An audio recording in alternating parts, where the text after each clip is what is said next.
Rabbi auzubika min hamazati syayatin wa auzubika rabbi ayyahdurun. Alhamdulillahi rabbil alamin. সালামুন আলাইকুম। কোরআন থেকে জানতে চাই আমি মহিউদ্দিন। আমি এখন আলোচনা করব কথিত কোরআনিস্ট আর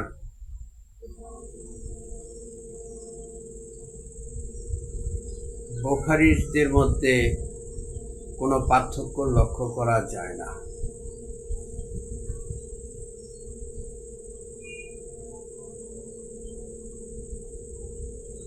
আমরা যদি একটু তাকাই তাদের সাথে কিরকম মিল আছে কি মিল নাই, সেগুলি হচ্ছে যেমন ধরুন সালাত।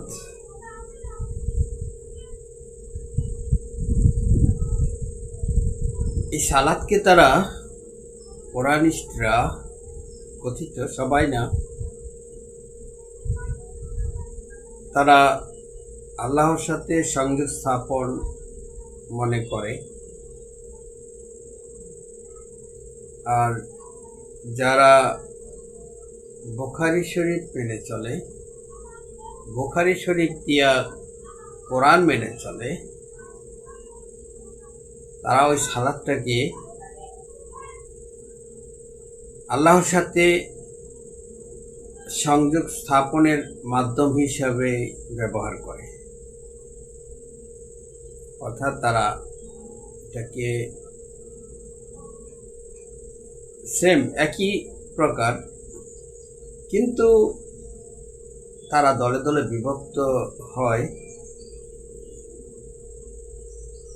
কোরআন লঙ্ঘন করা হয় বিভক্ত হওয়ার কারণে।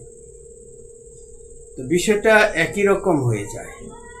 এরা আল্লাহর সাথে সংযোগ স্থাপন, আর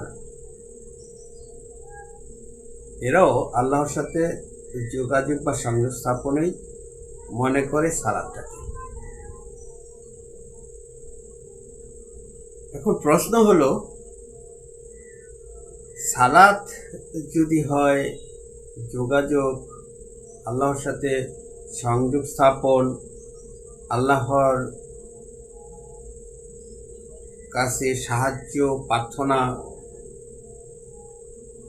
উপাসনা, আরাধনা, তাহলে এই সালাত সকলের জন্য বাধ্যতামূলক কি হতে পারে? এই সালাত কায়েম না করলে কি কাউকে হত্যা করার নির্দেশ আছে? প্রশ্ন হলো, হত্যা করার নির্দেশ তো কোরআন দিয়েছে, তো তারা কি হত্যা করবে যারা সালাত কায়েম করবে না তাদেরকে?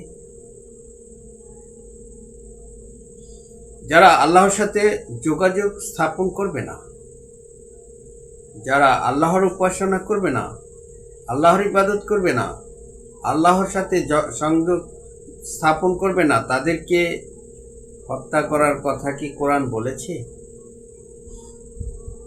যদি সালাত আল্লাহর সাথে যোগাযোগ বা সংযোগ স্থাপন হয়, তাহলে তো অবশ্যই তাদেরকে হত্যা করতে হবে যারা আল্লাহর সাথে সংযোগ স্থাপন করে না, যারা আল্লাহর ইবাদত করে না। সূরা তওবার 5 নম্বর আয়াতে পরিষ্কার করে বলে দেওয়া হয়েছে, যারা তওবা করে, সালাত কায়েম করে, যাকাত আদায় করে তাদেরকে ছেড়ে দাও, অন্যথায় তাদেরকে যেখানে পাবে হত্যা করবে, বন্দী করবে, অবরুদ্ধ করবে, গোপন ঘাঁটিতে ওঠ পেতে বসে থাকবে তাদেরকে ধরার জন্য। দেখুন, কোরআন মানেন ঠিক আছে, কিন্তু ব্যাঠিকভাবে তো মানতে পারেন না। আপনি যখন কোরআন মানবেন তখন আপনার আলোচনা, আপনার পর্যালোচনা, আপনার বক্তব্য মানে আপনার এই গবেষণা একটু চিন্তা করবেন না যে কোরআনের বিরুদ্ধে, মানে কোরআনের সাথে কোরআনকে আপনি সাংঘর্ষিক বানিয়ে দিচ্ছেন কিনা। কোরআনের সাথে কোরআনের সাংঘর্ষিকতা করা কি আপনার কোরআন মানা হলো? আপনি কি কোরআনিস্ট হলেন? কোরআন মেনে চলছেন?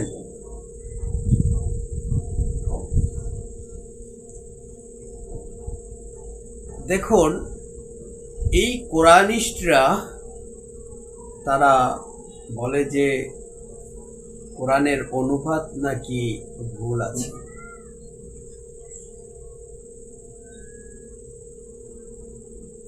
আমি আসলে এই দায়িত্বটা নিতে চাচ্ছিলাম না যে তারা কোরআনের ভুল ধরবে, এটা আমি বলতে চাচ্ছিলাম না, কিন্তু বলতে বাধ্য হচ্ছি এই কারণেই যে তারা বলছে কোরআনের অনুবাদে ভুল আছে। তারা এটা লক্ষ্য করে না যে কোরআন বলেছে এর মধ্যে কোনো মিথ্যা প্রবেশ করে না, করতে পারে না। এটা হেফাজত করে আল্লাহ নিজে, যিনি নাজিল করেছেন তিনি এটা হেফাজতকারী। তারা সেটা জেনে বুঝে তারপরেও এই অভিযোগ তোলে যে কোরআনের অনুবাদে নাকি ভুল আছে।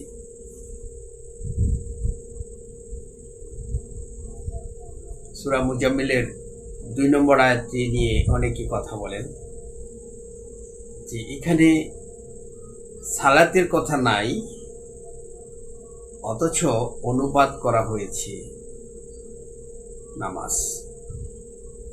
আপনার কাছে আমার প্রশ্ন জিজ্ঞাসা এটাই যে আপনি কি সালাতকে নামাজ বলেন?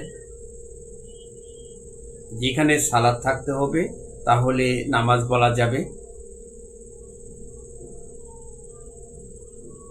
একটু চিন্তা করে কথা বলবেন। আপনার কথা যদি আপনি জবাব দিতে না পারেন, আলোচক সেজে আপনার কি লাভ? অযথা অনর্থক নিজেকে জাহির করার জন্য আলোচক সাজেন।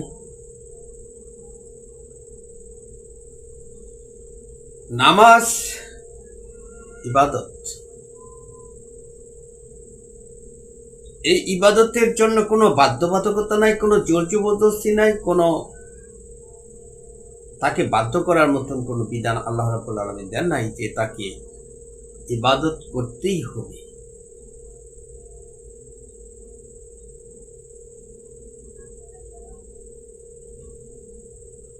যদি কেউ ইবাদত না করে তাহলে দুনিয়ার এমন কোনো বিচার ব্যবস্থা আল্লাহ রাব্বুল আলামিন রাখেন নাই যে তাকে জোর করে ইবাদত করাতে হবে, অর্থাৎ নামাজ পড়াতে হবে, নামাজ করাতে হবে।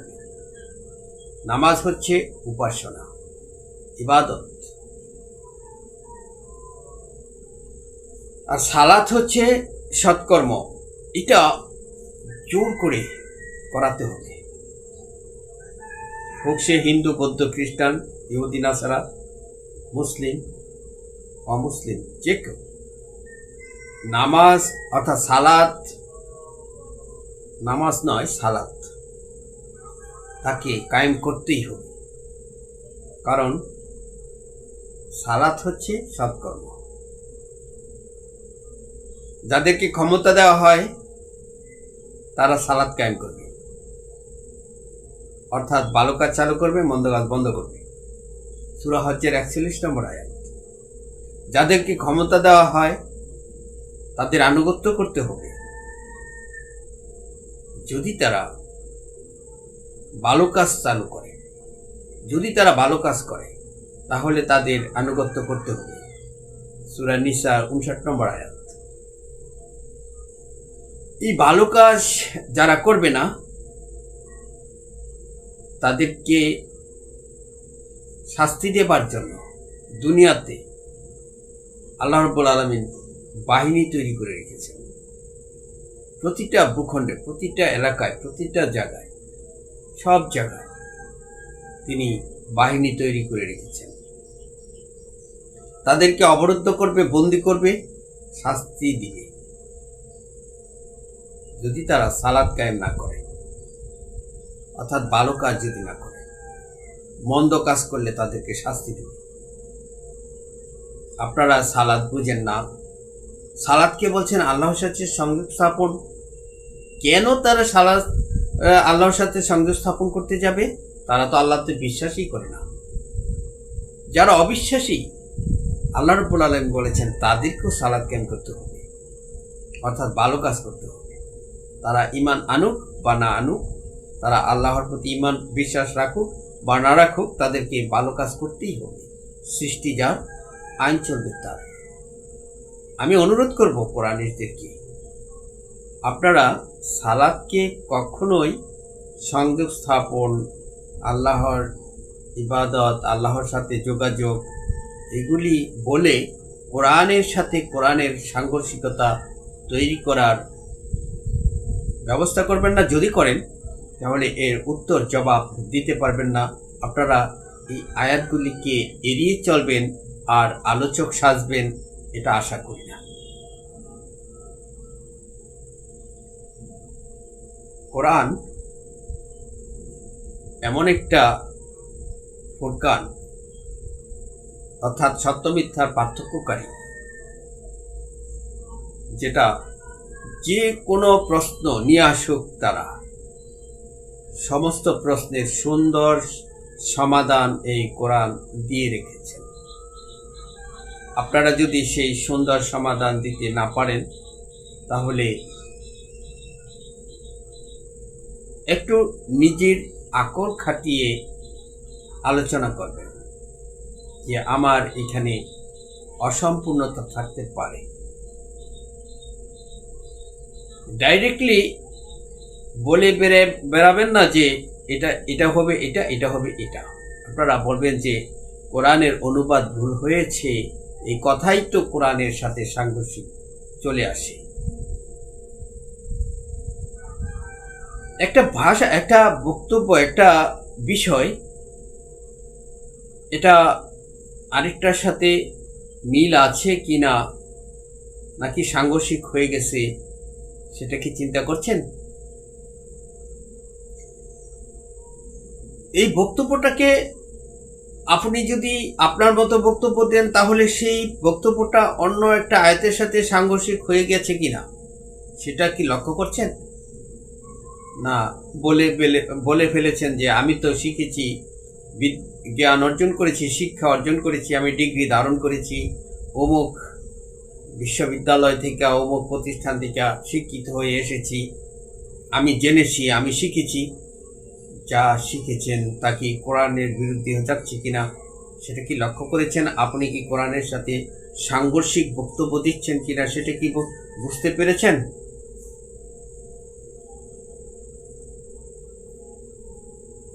দেখুন, সূরা মুজাম্মিলের 2 নম্বর আয়াতে যে কথাটা বলা হয়েছে যে নামাজের কথা, ওঠো নামাজের জন্য, রাতের 2/3, অর্ধেকাংশ, 1/3 রাত্রে জাগরণ করো, কোরআন তেলাওয়াত করো। এই যে কথাগুলি মুজাম্মিলে এসেছে সেগুলি কি আপনি বুঝতে পারছেন? এটা কি সকলের জন্য বাধ্যতামূলক যে এখানে সালাত বলতে হবে? এখানে তো নামাজই বলবে, এখানে তো ইবাদতের কথা বলবে, এখানে তো আল্লাহর স্মরণের কথা বলবে, এখানে তো উপাসনার কথা বলবে, এখানে তো সৎকর্মের কথা বলবে না যেটা সকলেই করতে হবে। এটা তো বলছে ইমানদারদেরকে যারা আল্লাহর প্রতি বিশ্বাস করে। আল্লাহ বলছে এটা কোরআনে, আল্লাহর সাথে যোগাযোগ সংযোগ স্থাপনের কথা বলা হয়েছে। এখানে নামাজকে বলবেন আল্লাহর সাথে যোগাযোগ সংযোগ স্থাপন, কিন্তু সালাতকে নয়। সালাত হচ্ছে ভালো কাজ, যেটা করতেই হবে। সে আল্লাহর প্রতি ঈমান রাখুক বা না রাখুক, কোনো কিছু আসে চায় না।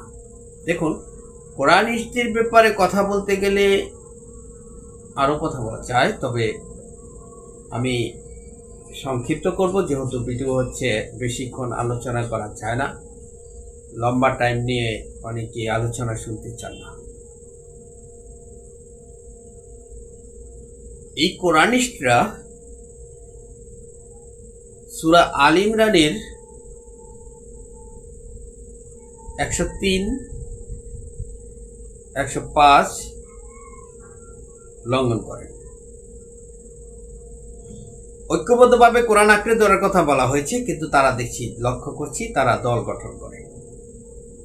সূরা আল ইমরানের 105 বলা হয়েছে, তোমরা দলে দলে বিভক্ত হইও না, নিজেদের মধ্যে মতানৈক্য সৃষ্টি করো না। কিন্তু তারা দল গঠন করে। তাদেরকে দল গঠন করার অনুমতি কি কোরআন দিয়েছে? তারা দল গঠন করছে। আমি এও লক্ষ্য করছি যে অনেক কোরআনিস্ট তারা মানুষের প্রশ্নের সম্মুখীন হতে চান না। তারা ভিডিও দিয়েই দায়িত্ব শেষ করছেন। তারা তাদের দলের কিছু লোক নিয়ে কথা বলছেন। তাদের অর্থাৎ সকলের প্রশ্নের উত্তর তিনি দিতে চান না। তারা লাইভ অনুষ্ঠানেও আসতে চান না। তারা নিজেকে আড়াল করে রাখতে ভালোবাসেন। তারা অনেকে গোপনেও অন্তরালেও অবস্থান করছেন। কিন্তু কেন? আপনার এই চালাকি, চতুরামি কেন? আপনি তো কোরআনিস্ট, আপনি তো কোরআন মানেন। এমন একটা জায়গায় আপনি অবস্থান করেছেন যেখানে আল্লাহ রাব্বুল আলামিন নিজেই ঘোষণা দিয়েছেন এটি হচ্ছে নিরাপত্তার স্থল। আপনার নিরাপত্তা আপনি বোধ করছেন না, আপনার নিরাপদ বোধ করছেন না এই জায়গাটাকে। আপনি কিভাবে কোরআনিস্ট হলেন? কোরআনের কথা বলার কারণে তো কোরআন অমান্যকারীরা পলায়ন করতে বাধ্য হচ্ছে। তারা পলায়ন করবে। আপনি কেন পলায়ন করে আছেন? আপনি কেন পলায়ন করে আছেন? কোরআনের কথা বলে, কোরআনের মধ্যে আপনি অবস্থান করছেন বলে, কোরআনের কথা বলে কি কেউ পলায়ন করে থাকেন নাকি? কোরআন তো হচ্ছে নিরাপত্তার স্থল। যারা আসবে এইখানে কোরআনে, তাদেরকে আল্লাহ রাব্বুল আলামিন নিরাপত্তা দিয়েছেন, তারা নিরাপদ। তো আপনি নিজেকে এত অনিরাপদ মনে করছেন কেন? আপনার এতই যদি ভয় হয়, তাহলে মানুষকে ধোঁকা দিচ্ছেন কেন কোরআনের কথা বলে? আপনার স্থানে থাকেন, অবস্থান করেন। আপনি কি কোরআন নিয়ে ব্যবসা করছেন নাকি? আপনি কি কোরআন নিয়ে ফায়দা হাসিল করতে চাচ্ছেন নাকি? দেখুন, কোরআন মান্যকারীরা ভালো কাজ করবে, সৎকর্ম করবে, সালাত কায়েম করবে এবং উপাসনা করবে, নামাজ করবে, ইবাদত করবে। কোরআন যেভাবে বলেছে সেভাবে করবে।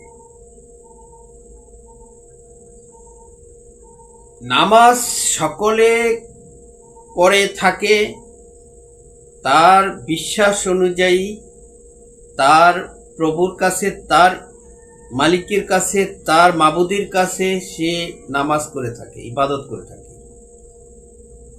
কোনো জোর জবরদস্তি নাই। যার যার দিন সে পালন করবে, কোনো জোর জবরদস্তি নাই। সূরা বাকারার 256 নম্বর আয়াত। কোনো জোর জবরদস্তি নেই। সূরা কাফিরুনের শেষ আয়াত। যার যার দিন সে পালন করবে। এটি হচ্ছে নামাজ। এটি হচ্ছে, আমি আবার বলছি, এটি হচ্ছে নামাজ। অর্থাৎ যার যার ইবাদত, যার যার উপাসনা সে করবে। কোনো জোর জবরদস্তি নাই, কোনো বাধা নাই। এবং কেউ যদি তার নামাজ করাতে, ইবাদতে কেউ যদি বাধা দেয়, প্রতিবন্ধকতার সৃষ্টি করে, জোর করে, জুলুম করে, তার ধর্ম না মানার কারণে কেউ যদি আক্রমণ করে, হামলা করে, সে হচ্ছে সালাত ভঙ্গকারী। আর সালাত বিনষ্টকারীর শাস্তি হচ্ছে মৃত্যুদণ্ড,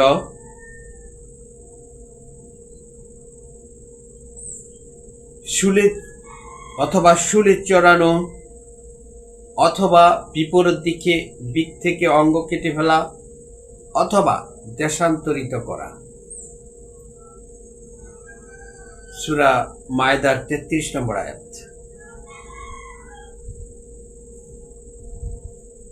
কে করবে এই শাস্তি? কে দিবে? যাকে আল্লাহ ক্ষমতা দেন। সূরা হজ্জের 41 নম্বর আয়াত। অর্থাৎ ভালো কাজ চালু করবে, মন্দ কাজ বন্ধ করবে। মন্দ কাজ হচ্ছে অন্যের নামাজকে বাধা সৃষ্টি করা, হচ্ছে মন্দ কাজ। যারা এই মন্দ কাজ করবে, যারা সালাত বিনষ্ট করবে, ভালো কাজ যারা বন্ধ করে দিয়ে মন্দ কাজ চালু করবে,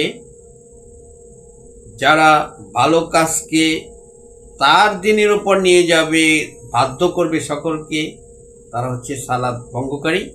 এই সালাত ভঙ্গকারীদেরকে পুলিশ তাদেরকে গ্রেপ্তার করা উচিত। তারা কিভাবে সালাত ভঙ্গ করে? তারা বলে যে আমার দিন, আমার ধর্ম, আমার ইবাদত, আমি যার ইবাদত করি, আমি যে নামাজ চালু করেছি, এটা যদি কেউ না করে আমি তাকে হত্যা করব, তাকে আমি প্রতিহত করব।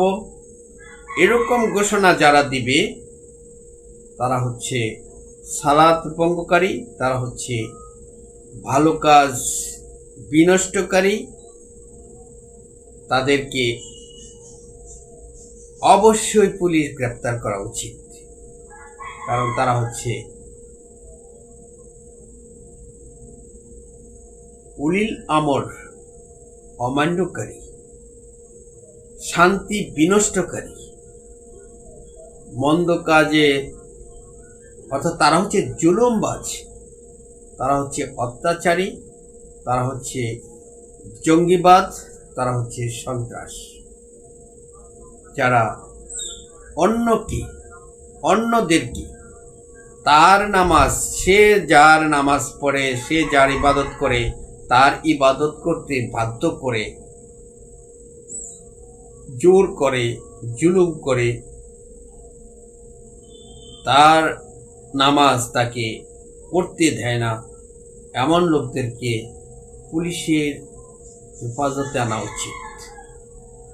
জিজ্ঞাসাবাদ করা উচিত, কেন তারা সৎকর্ম বিনষ্ট করল, কেন তারা শান্তি শৃঙ্খলা নষ্ট করল, তারা কেন বিশৃঙ্খলা তৈরি করল। এর জন্য তাদেরকে বন্দি করে শাস্তির আওতায় আনা উচিত। আমি আবারও বলবো কোরআনিস্টদেরকে, আপনারা কোরআনে ভুল অনুবাদ হয়েছে এ কথা বলে আপনারা কোরআনের সাথে কোরআনকে সাংঘর্ষিক করে ফেলবেন, এমনটিও কিন্তু ঠিক না। এটি হচ্ছে আপনার নামাজের বিপরীত, অর্থাৎ আপনার ইবাদত নষ্ট হবার একটা রাস্তা। এমন কথা বলবেন না যেটার জবাব আপনি দিতে পারবেন না। আল্লাহ রাব্বুল আলামিন বলেছেন, নামাজ সকলের জন্য বাধ্যতামূলক, সালাত সকলের জন্য বাধ্যতামূলক। সালাত যদি কায়েম করে তাহলে তাদের বিরুদ্ধে কোনো ব্যবস্থা নেওয়ার কোনো অনুমতি দেওয়া হয় না। যদি তারা সালাত কায়েম না করে তাহলে তাদেরকে বন্দি করে, অবরুদ্ধ করে শাস্তির আওতায় আনতে হবে, তাদের মৃত্যুদণ্ড দিতে হবে। সালাত অমান্যকারী হচ্ছে ফাসাদ সৃষ্টিকারী। তারা আল্লাহ এবং রাসূলের বিরুদ্ধে যুদ্ধ করে। কারণ সালাত এমন একটা জিনিস, এটা কোনো শিরক, কোনো কাফের মুশরিককে এটা ভঙ্গ করার অনুমতি দেওয়া হয় নাই। কিন্তু নামাজ সে করবে কি করবে না এটা তার স্বাধীনতা, এটা তার ইচ্ছা। সে চাইলে আল্লাহর ইবাদত করতে পারে, চাইলে সে ইবাদত নাও করতে পারে। সেজন্য তার শাস্তির ব্যবস্থা আল্লাহ স্বয়ং নিজেই পরকালে দিবেন কিংবা ইহকালে দিবেন, এটা তার কাছে। কিন্তু মানুষের কাছে এই ক্ষমতা দেওয়া হয় নাই, এই বিচারের দায়িত্ব বা দেওয়া হয় নাই যে সে নামাজ ভঙ্গকারীদের নামাজ না, তার ইবাদত না করলে তাকে দুনিয়ায় তাকে শাস্তি দিবে, আল্লাহর কাছে প্রার্থনা না করলে, আল্লাহর উপাসনা আরাধনা না করলে তাকে দুনিয়ার মানুষ তাকে শাস্তি দিবে, তাকে বিচার করবে। এই দায়িত্ব আল্লাহ রাব্বুল আলামিন দুনিয়ার মানুষকে দেন নাই। আমি আবারও সে কথাটাই বলবো যে দেখুন, নামাজ হচ্ছে একান্তই তার ব্যক্তিগত ব্যাপার। সে কার নামাজ করবে, কার ইবাদত করবে, কার কাছে প্রার্থনা করবে, কার কাছে উপাসনা করবে, কার নামাজ পড়বে, কার নামাজ করবে, এগুলি তার যার যার ব্যক্তিগত ব্যাপার, যার যার ইচ্ছা অনুযায়ী করবে। কিন্তু সালাত অর্থাৎ ভালো কাজ, এটা তার ইচ্ছা মাফিক সে ভালো কাজ ছেড়ে দিয়ে মন্দ কাজ করবে, এরকম সুযোগ তাকে দেওয়া হয় নাই। অর্থাৎ সে চুরি করবে, ডাকাতি করবে, খুন করবে, রাহাজানি করবে, ছিনতাই করবে, ধর্ষণ করবে, লুটতরাজ করবে, অন্যদের পর জুলুম করবে, জোর জবরদস্তি করবে, দল পাকিয়ে জোর করবে, অর্থাৎ শক্তি প্রয়োগ করবে, তার দলাদলি করবে, দল পাকিয়ে ঝগড়া করবে, ফাসাদ সৃষ্টি করবে, শান্তি শৃঙ্খলা নষ্ট করবে। এরকম সুযোগ আল্লাহ রাব্বুল আলামিন দেন নাই। অর্থাৎ তাকে গ্রেপ্তার করতে হবে, অবরুদ্ধ করতে হবে, বন্দী করতে হবে, তাকে শাস্তির আওতায় দিতে হবে। তার শাস্তির বিধান হচ্ছে মৃত্যুদণ্ড, দেশান্তরিত করা, বিপরীত দিক থেকে অঙ্গ কেটে ফেলা। সূরা মায়েদার 33, সূরা বাকারা, সূরা তওবার 5, এরকম আরো আয়াত আছে যার শাস্তির বিধান আল্লাহ রাব্বুল আলামিন কোরআনে দিয়ে রেখেছেন। আমি আমার আলোচনা আর দীর্ঘায়িত না করে এখানে শেষ করছি। আপনাদের উপর শান্তি বর্ষিত হোক।